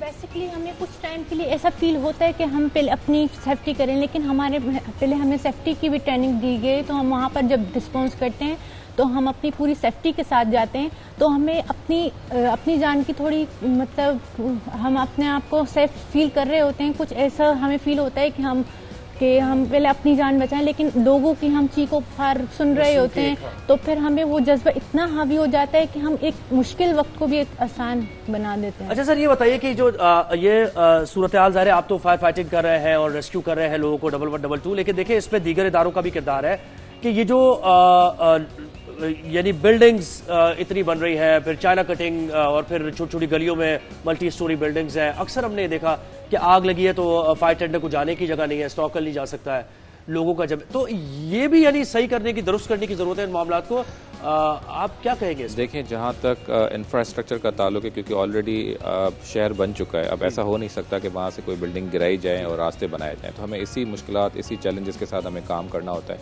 तो हम डिफरेंट टाइप की टेक्निक्स यूज़ कर रहे होते हैं। जहाँ पर स्पेस कम, नैरो स्पेस होता है, वहाँ पर हमारे पास जो व्हीकल्स हैं वो डिफरेंट काइंड्स की हैं, वो छोटी गाड़ियाँ भी हैं, बड़ी गाड़ियाँ भी, तो उस तरह से हम रेस्पॉन्स करते हैं, क्योंकि इन चैलेंजेस में हमें काम करना है। और दूसरा, क्योंकि अब जो एक्चुअली जो चैलेंज है वो ये है कि जो नए शहर बन रहे हैं, क्योंकि एक्सपेंशन अगर आप देखें कराची से बाहर निकलें तो सोसाइटीज़ बन रही हैं, तो एटलीस्ट वहाँ पर वो प्री प्लान्ड सिटीज़ हों, वो प्रॉपर्ली कनेक्टेड हों, और इसको मद्देनज़र रखते हुए एक और इनिशिएटिव लिया गया गवर्नमेंट ऑफ सिंध से, जिसकी अभी इनाग्रेशन इंशाल्लाह होने जा रही है। और इस वक्त मोटरवेज जो M9, N5, N55 और मेहरान हाईवे जो इंटर सिटी कनेक्टेड हाईवेज़ हैं, उसमें हर 50 किलोमीटर्स पे हम सेटेलाइट स्टेशन इंशाल्लाह क़याम करने जा रहे हैं। और ना सिर्फ हम डिस्ट्रिक्ट लेवल पे, तहसील लेवल पे अपनी सर्विस को बेहतर करने जा रहे हैं, बल्कि इस्टेब्लिश कर रहे हैं, बल्कि हाईवेज़ पे भी अपना रिस्पांस जो है वो उसको बढ़ा रहे हैं, कि जहाँ पर जो एक्सपेंशन हुई है, जहाँ सोसाइटीज़ बनी है, लोग ज़ाहिर बात है अब एक्सपेंशन फेज़ में, तो वहाँ पर उनके लिए भी जो है रेस्क्यू सर्विस जो है वो बिल्कुल ऐसा ही है। एग्जैक्टली, जैसे मैंने आपको बताया कि 16-17,000 कॉल्स पर डे रिसीव कर रहे हैं, तो ये दिन ब दिन कॉल्स बढ़ती जा रही हैं, लोड बढ़ता जा रहा है। और ऐसा नहीं है कि रेस्क्यू 1122 सिर्फ इंडिपेंडेंटली काम करे, लेकिन हमने इसको इंटीग्रेट किया हुआ है, जो बाकी ऑलरेडी सर्विसेज मौजूद थी यहाँ गवर्नमेंट की सतह पे, उसको इंटीग्रेट किया गया है कि लोगों को बेहतर से बेहतर सर्विस प्रोवाइड की जाए और टाइमली सर्विस प्रोवाइड की जाए। सर, एयर एम्बुलेंस का भी अब दुनिया में देखा जाता है एयर एम्बुलेंस इस्तेमाल होती है, क्या आप लोगों के ये एक्सपेंशन में ये कुछ आइडियाज हैं ऐसे? कल ही शायद एक आपने सुनी होगी, air ambulance government of Sindh ने जो है वो एग्रीमेंट साइन किए हैं, और उसको बहुत जल्द जो है जो अनाउंसमेंट हुई वो यही हुई कि 1122 के साथ लिंक कर दिया जाएगा, और खुदा न खास्ता अगर ज़रूरत पड़ती है तो ज़ाहिर बात है एयर एम्बुलेंस भी गवर्नमेंट ऑफ सिंध की अवेलेबल होगी। अच्छा, एक और चीज़, यानी जो वैसे तो इसका कोई नेमुल बदल है ही नहीं किसी इंसान की जात, तो लेकिन मोटिवेशन के लिए कोई रिवॉर्ड बेस्ड कोई सिस्टम आपका ऐसा है कि आप लोगों को, फायर फाइटर्स को एक्नॉलेज भी करते हैं, सर्टिफिकेशन भी है और पैसे टर्म्स ऑफ मॉनिटरिंग? देखिए, मेंटल हेल्थ को कंटिन्यू रखने के लिए मोटिवेशन इज़ वेरी इंपॉर्टेंट, क्योंकि जिस तरह के वाक़यात हम लोग देख रहे होते हैं, क्योंकि हमें सबको अपनी अपनी मोटिवेशन के लिए सारी चीज़ें ज़रूरत है। इसके दो हम पैरामीटर्स हैं, एक तो हम इनकी कंटिन्यूस काउंसलिंग साथ साथ रखते हैं, क्योंकि पता है आपको कि डेली बेसिस पे इस तरह के इंसिडेंट देखना कुछ अरसे के बाद ट्रॉमा एग्जैक्टली। और उसके बाद अगर हम इनको कंपेयर करें बाकी जो इस वक्त गवर्नमेंट की सर्विस चल रही है, तो इनका जो सैलरी स्ट्रक्चर है वो बहुत अच्छा है। उसके साथ साथ रिवॉर्ड्स हमने ज़ाहिर बात रखे हुए हैं, सर्टिफिकेशंस करते हैं, तो हर लिहाज से हमने कोशिश की है कि हम इनको अकोमोडेट करें, मोटिवेट करें। कुछ आखिरी मैसेज जो आप खवातीन को देना चाहेंगी कि इस फील्ड में आएँ और आपका साथ दें? अच्छा, देखिए, ये हमारा फर्स्ट बैच है और हम being women as a motivation बनना चाहते हैं आने वाली ख़वातीन के लिए भी, और अभी हमारा नेक्स्ट बैच भी है, वो भी ट्रेनिंग के लिए जा रहा है, अराउंड 170 to 180 फीमेल। तो क्योंकि फ़ीमेल्स को ये चैलेंजिंग फील्ड है, लेकिन यही है कि जितना अगर आपके दिल में ये कि आपको इंसानियत की खिदमत करनी है और आपको एक चैलेंजिंग रोल को एक्सेप्ट करते हुए इस माशरे में औरतों ने अपना मुकाम बनाना है, तो मैं इनकरेज करती हूँ कि इन जॉब्स में वो ज़रूर आएँ और ज़रूर अप्लाई करें। बिल्कुल। जबरदस्त और जी। नाजरीन से भी हम कहेंगे देखें इनको, ये हमारे हीरोज हैं और इनको सेलिब्रेट करें, और हमारी यूथ के लिए ये बहुत अमेजिंग आइडियल्स हैं। Doctor Abid, director general rescue 1112, बहुत शुक्रिया आपने वक्त दिया हमें। हमारे साथ उषा मेमन इमरजेंसी ऑफिसर थी, आपने वक्त दिया हमें। आयशा फारूक साहिबा स्टेशन हाउस इंचार्ज, आपने वक्त दिया। और हमारे हीरो फायर फाइटर्स हमारे साथ थे। बिल्कुल ठीक है जी जनाब, हम इसी तरह अपने और भी दुनिया के पाकिस्तान के हीरोज को दुनिया के सामने लेकर आएंगे। छोटी सी ब्रेक पे जाएंगे और कुछ अनबिलीवेबल स्टार्स भी हैं हमारे साथ। जावेद शेख साहब हैं, बहरोज सब्जवारी साहब हैं। आप छोटी सी ब्रेक लें और वापस मुलाकात कराते हैं, मजे मजे की बातें करेंगे। हमारे साथ रहिए।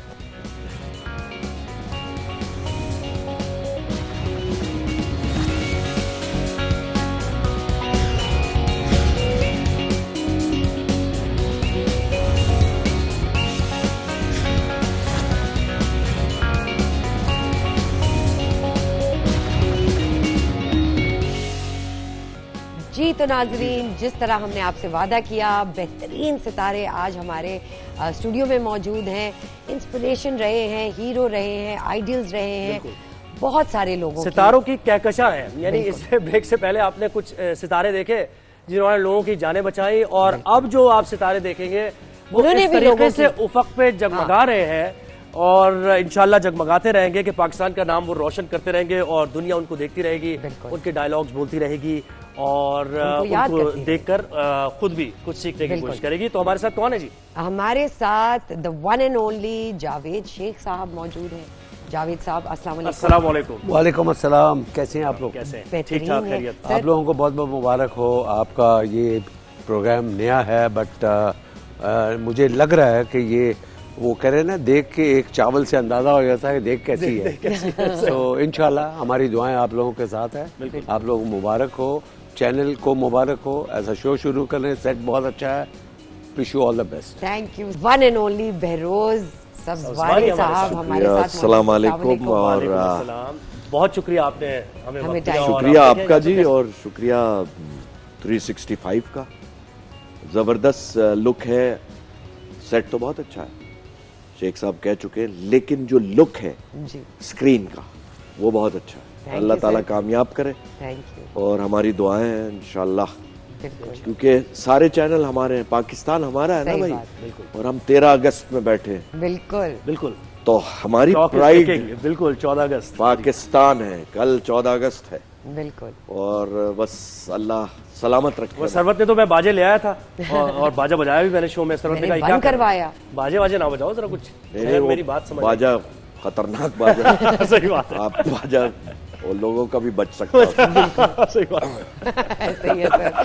अच्छा सर, मुझे बताइए हमारी एक बहुत ही मारूफ पॉप स्टार नाजिया हसन साहिबा की आज डेथ एनिवर्सरी। क्या बात सर, उनके लिए कुछ अल्फाज कहना चाहिए? अल्फाज क्या कहूँ, मैंने वक्त गुजारा है उनके साथ। सुहेल राना साहब गानों का प्रोग्राम करता, मैं बहुत 10 साल की उम्र में पीटीवी कराची से वाबस्ता हो गया था, तो गानों के प्रोग्राम होते थे तो मैं भी बैठता था, हालांकि मुझे गाना नहीं आया। अभी मैं 4 साल पहले सुहेल राना साहब से मिला था कनाडा, अल्लाह ताला सलामत रखे। तो उन्होंने कहा सबसे नालायक, मैंने कहा सबसे नालायक आपका शागिर्द, लेकिन कह लगे तुम अल्हम्दुलिल्लाह तुम लायक हो। बस ये तो नाजिया और जुहेब दोनों हमारे साथ होते थे। बिल्कुल। वो आते थे बहुत बड़ी गाड़ी में और मैं 8A में पहुंचता था। तो क्या वक्त था, अल्लाह का बड़ा एहसान है। और क्या शख्सियत थी। वक्त से पहले म्यूजिक देखें आप, मैं कह रहा हूँ वक्त से पहले चली गई। और जिस जमाने में इन्होंने ये पॉप म्यूजिक का आगाज किया, I think credit goes to Biddu, जो म्यूजिक इंट्रोड्यूस करवाया उन्होंने। वो जो कमाल म्यूजिक दिया कि वो छा गया। आज भी याद किया जाता है। और वो मैं समझता हूँ कि इतनी कम एज में इतने साल पहले इन्होंने जो नाम बनाया वो आज तक कायम है, मगर वो खुद नहीं है। मगर उनका नाम है। और एक गाना नहीं, बैक टू बैक गा रहे हैं, यानी ऐसा नहीं है कि एक वन हिट वंडर की तरह की सूरत हाल। मेरे ख्याल से सबसे बड़ा क्रेडिट भी किसी भी इंसान के लिए यह है कि वो ना हो, हम सब ने ना होना है, जाहिर है एक बार, लेकिन लोग अच्छे उसमें याद जैसे नाजिया को याद कर, ये मेरी दुआ है सबके लिए। अच्छा शेख साहब, आप बताएं करियर का आगाज कहाँ से, कब, कैसे, क्यों, थोड़ा सा इब्तदाई दिनों की बात हो जाए।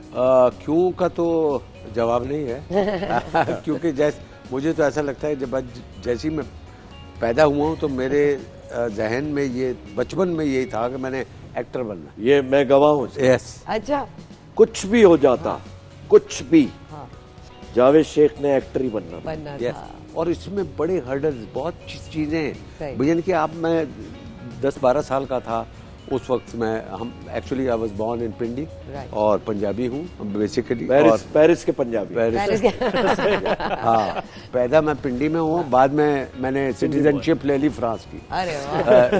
जो pas français, je pas anglais, anglais और je suis पाकिस्तानी।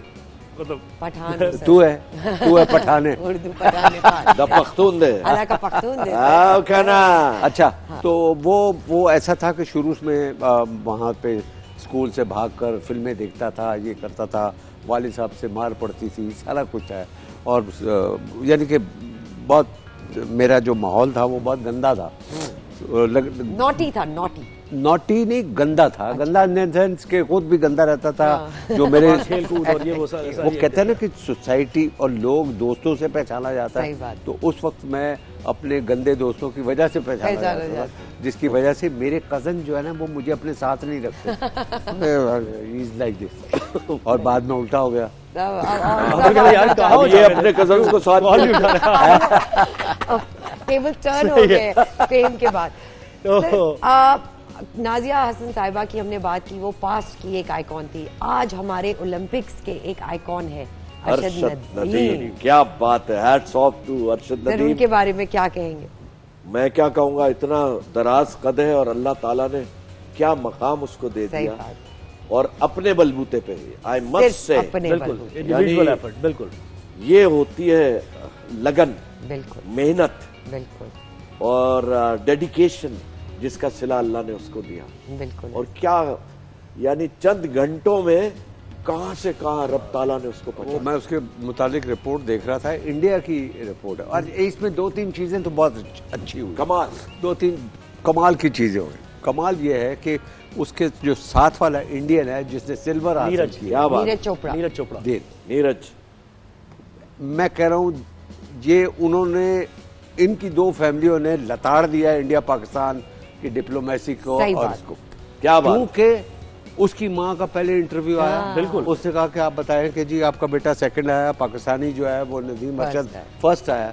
कह रहे कोई बात नहीं, वो भी तो मेरा बेटा। क्या बात, ओ मेरी आंखों में तो आंसू आ गए। और यहाँ पर उसकी माँ से पूछा तो उसने कहा कि वो मेरा बेटा है, खत्म कर दिया। लोगों के दिलों में जो प्यार है। अरशद नदीम जब वापस आए, उनका पहला मैसेज गवर्नमेंट को ये था कि खवातीन के लिए एक उनके गांव में यूनिवर्सिटी बनाई जाए। क्या बात, मतलब आप सोचे कि वो विन करे जा रहे हैं हार्ट्स, और उनकी सोच देखें, उनकी सोच क्या मुल्क के बारे में सोचते हैं। अच्छा, ये जोड़ी जो है, अब इस जोड़ी की भी बात करते हैं ना, ये वर्ल्ड रिकॉर्ड है यार, ये देखो अभी तक 118 साल का रिकॉर्ड बीट किया उसने। और आई मस्ट से कि एक अजीब सी कैफियत थी, और अरशद नदीम ने ऐसा दिल खुश कर दिया पूरी कौम का। Thank you Arshad Nadeem. और इस वक्त देखिए हालांकि उसमें पॉलिटिकल पॉइंट स्कोरिंग नहीं होनी चाहिए थी, बिल्कुल नहीं, इस वक्त हाँ बिल्कुल सही कह रहे हैं। जैसे गौहर रशीद ने कहा कि जो गिफ्ट दे रहे हैं उनकी रसीद हमें प्लीज सोशल नहीं। और आप देखें कि इसमें हमें पता है कि ओलंपिक फेडरेशन और एसोसिएशन पाकिस्तान की क्या कर रही है और क्या हमारे दीगर खेलों का हाल हो रहा है, हॉकी का हाल देखें आप, दीगर चीजों का, तो सबके सामने आया है। वो एक आदमी ने इंडिविजुअल, आपने सही कहा कि अपनी एफर्ट्स करके वो अचीव कर लिया, सेट किया, बशर बन गया। मैं अब इस जोड़ी की बात कर रहा हूँ, ये जो हमने जिसका इंट्रोडक्शन भी कराया है, ये कब बनी जोड़ी और इतनी कैसे इतनी कोऑर्डिनेशन और फिर साथ साथ आप चल? ये ऐसे हुआ कि शेख साहब की एक सीरियल थी शमा, बिल्कुल, और उससे पहले खुदा की बस्ती, ये बिल्कुल पैरेलल आगे पीछे हुआ। शमाबाद। तो जावेद शेख साहब पेरिस से आए थे और बजिया ने इन्हें कास्ट किया, एम आई राइट? यस। और हम तो यही जैकब लाइन से आए थे खुदा की बस्ती में, वो गए थे कास्ट। तो जावेद ने अपने घर में खाना रखा। अच्छा, मैं वो अपने घर में, मतलब ये वो फतेह के घर में। हाँ, लेकिन जावेद साहब वहीं की तरफ रहता ये था। वहीं रहते थे। अब ये छुपा रहे हैं, लेकिन वो छोड़े, बहुत लंबी हो जाएगी कहानी। तो जावेद ने अपने घर पे खाना रखा, डिनर। बिल्कुल। उसमें सारे आर्टिस्टों को जावेद साहब पीटीवी के कॉरिडोर में इनवाइट कर तलत भाई, अल्लाह गरीब के रहमत करे, हमारे उस्ताद, हमारी जान। तलत भाई, आपने शाम को आना है, वो मेरे घर पे खाना है। अच्छा, मैं जरूर आऊंगा।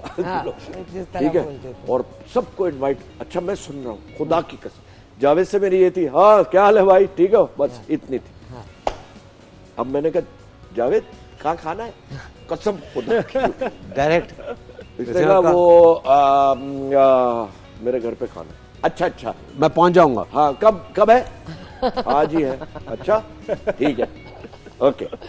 अब निराला, ये निराला चचा को लेके पहुंच गया। निराला चचा को मैं ले, और गंद किया पूरा पूरे प्रोग्राम, यानी कि ये गंद करने के लिए पहुंचे, गंद करने के लिए। निराला चचा, अल्लाह जन्नत है। अच्छा, बहनें भी थी, वो पीछे थी, खवातीन अलग थी, और वो तो, और उसमें खातून थी जो गा रही थी, क्या नाम था उनका, पूरी शाइना पूरी का गाना था। अच्छा, तो अब हम लोग गंद कर रहे हैं, मैं और चचा दोनों मिलके शोर कर रहे हैं। हाँ, आवाजें, ओए सीटियां, आपकी सोच है। हाँ। यानी कि जो मेरी बहन, जो आज इसकी बीवी है, हाँ। वो कह रही है किसको बुला, कौन लोग, चरांद को बुला लिया है।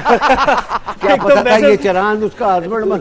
एक तो जबरदस्ती का इनविटेशन, पहले जबरदस्ती का बुलाना। तो वहां से दोस्ती, हमारी दोस्ती शुरू हुई। हाँ, अब इसने कहा यार ये तो गले पड़ गया है, अब क्या करें। तो फिर हमने बड़ा वक्त गुजारा। मैंने 2-3 फिल्मों के अलावा जितनी भी फिल्में की, मैंने कोई ज्यादा फिल्में नहीं की, कोई 20 भी नहीं हुई होंगी। तो शेख साहब की वजह से फिल्में की। अच्छा, सीरियसली, मैं भी लाहौर में साथ ही रहता था। सही। और तो ये जो ड्रीम टीम थी, वो फिर डिफरेंट प्रोडक्शंस में, डिफरेंट हर जगह नजर आई, प्रोजेक्ट्स में नजर आई। अच्छा, ये सब अल्लाह की शान होती है। बिल्कुल ऐसा, आप प्लान नहीं कर सकते ये। सही बात। नेक नियति से। हाँ, मेहनत करनी होती है आपको, ईमानदारी से। जो काम मिले, जैसे शेख साहब ने कुछ 150 से ज्यादा फिल्में की हैं भाई। बिल्कुल ऐसे।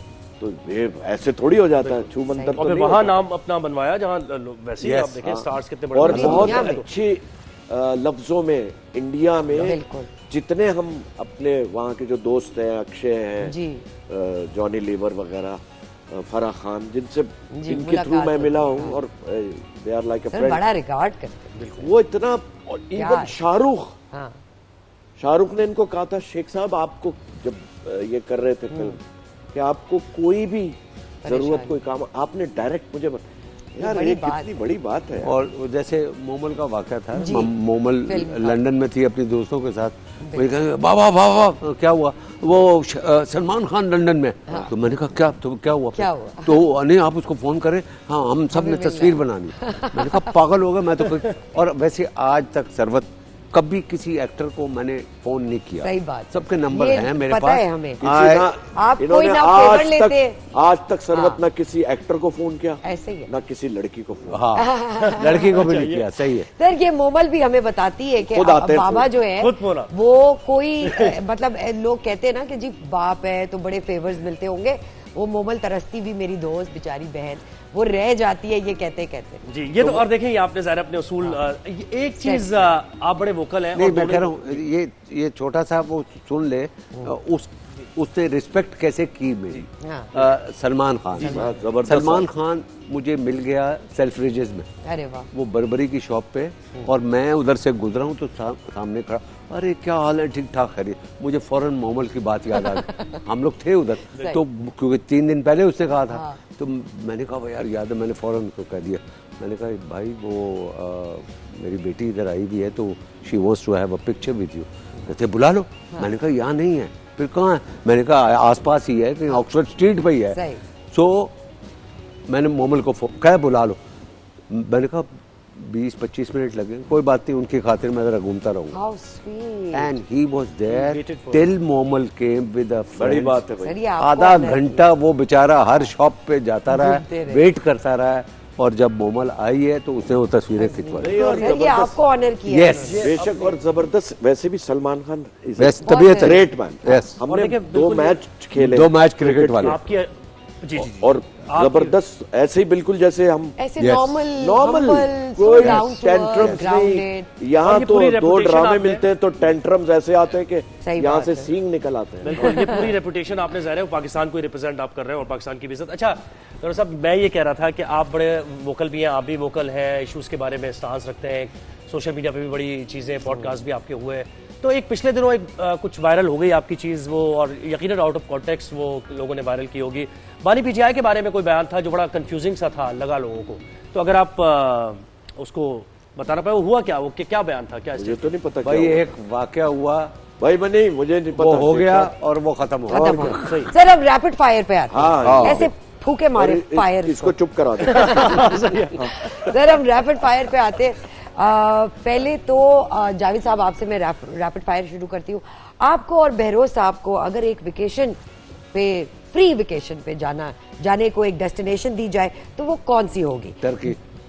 ये देख क्या बात है, पहले ही। टर्की। तो अच्छा, मतलब because of दुबई, वहाँ का लंदन, खाना। थाईलैंड कट गया। हाँ, वो इस वजह सिर्फ से टर्की है। क्योंकि वहाँ पे हमने काफी टाइम गुजारा है टाइम गुजारा और वो इनकी भी फेवरेट प्लेस है और मेरी भी और है, वहाँ खाना भी जो है खास तौर पे। और सेकंड नंबर पे लंदन भी है। लंदन मेरा लंदन है आपका पहले। लंदन है, आपका टर्की है, कहीं बीच में मुलाकात हो जाएगी। यस, हुआ भी यही है। अच्छा, मैंने प्रपोज भी लंदन और से टर्की के बीच में आते ये हुए। देखिए जरा। इस्तांबुल की फ्लाइट थी लंदन से। सर तो पहले तो आपको इनको प्रपोज करना पड़ा होगा और पहले फिर मैंने इनको कन्विंस करना पड़ा ऐसे ही होगा, था बिल्कुल ना। ऐसे ही। तो जरा उसके बारे में भी तो बताएं थोड़ा सा। उसके बारे में तो 200 दफा बता चुके हैं वैसे, हमें लेकिन पता है। जहाज में मैंने किया था जब मैंने डिसाइड किया बिल्कुल। कि आई शुड गेट सेटल्ड। बिल्कुल तो जावेद के 2 बच्चे हो चुके थे जब, राइट। यानी मोमल और शहजाद हो गए थे। तो मैं और ये साथ रहे बिल्कुल ऐसे, अब भी हैं अल्हम्दुलिल्लाह। अल्लाह के लोगों ने बड़ी कोशिश की हमें जुदा करने की, लेकिन हम क्योंकि एक दूसरे के बहुत से राज हैं। सही बात है। ये जिस तरह राज है और अफशा ने किए। तो वो क्योंकि अफशाक ने तो कभी कॉल ही नहीं की ना भाई आपको। जहाज में मैंने कहा यार हमारे साथ परवेज मलिक साहब मरहूम, तलत हुसैन साहब, तलत हुसैन, बहुत लोग थे, सैयद नूर और वहाँ के बांग्लादेश के भी एक्टर्स थे। तो मैंने कहा इस वक्त तो शेख साहब पिंडी वाला वो नहीं करेंगे मेरे साथ। तो मैंने कहा वो एक बात करनी है आपसे। मैंने बोला हाँ करो। नहीं, इससे कहा मैंने एक बात करनी है। मैंने कहा मुझे पता तुमने क्या। हाँ, अच्छा, आपको पहले से ये अंदाजा हो था? गया। आई स्वेयर, मैंने कहा क्या बकवास है, क्या बकवास है। मैंने कहा आई स्वेयर मुझे पता है तुमने क्या कहना है। आपको पता था? हाँ, नहीं ये कहने का ये कैसे हो सकता है, मेरे दिल की बात है भाई। हाँ। हकीकत वो है। मेरे जहन में है, मैंने तुम्हें कोई और hint मैंने भी नहीं किसी दिया। से नहीं की थी। मैंने सुना खुदा की सरवत, इससे कहा कि ये हो नहीं सकता। हाँ। मैंने कहा शर्त लगा लो। हाँ। मैं लिख के रखता हूँ तुमने क्या बात करनी और है, तुमने- ये पर्ची में मैंने लिख के रख दिया। आई Oh swear, my God. I swear ये लिख के रख दिया सरवत। फिर मैंने मैं कहा शुरू अब हुआ। तुम मुझे बताओ कि क्या बात है। हाँ। तो इससे कहा कि वो मैंने रिश्ते की बात करनी। मैंने कहा पर्ची खोलो और उस पर रिश्ता लिखा हुआ था। Oh my I God. Swear, इसमें ये कोई next झूठी level है। कोई भाई दोस्ती में तो फिर ये और ये दोस्ती में भी भारत में हो रहा है ये तो आजकल। हाँ। कि मैं पहले लिख रहा है दवाई। नहीं, इसमें एक इम्पोर्टेंट बात है जो लोगों के लिए बहुत जरूरी। मैं इनका और मेरा, हम दोनों के घर में बिल्कुल ओपनली आना जाना था। बिल्कुल तो ये हमारी इक़दार है, सही बात। हमारी कदरें हैं। हाँ, कि Values जब हैं। आप दोस्त के घर जाएं तो उसके घर वाले आपके घर हों। बिल्कुल दिस इज वेरी इंपॉर्टेंट, मेरे लिए बहुत इंपॉर्टेंट है, शेख साहब के लिए Yes. बहुत इंपॉर्टेंट। आपकी आंख जो है ना सही बात। वो सही होगी। आपकी सही नजर बात। नजर नजर अच्छी सही हो। दोस्त की बहन, माँ, बहन, बेटी, बेटी, आपकी सही। माँ बहन बेटी है। बाखुदा सही बात है। इसलिए मैंने शेख साहब से डायरेक्ट बात की, मैंने किसी से बात नहीं की, बिलीव मी।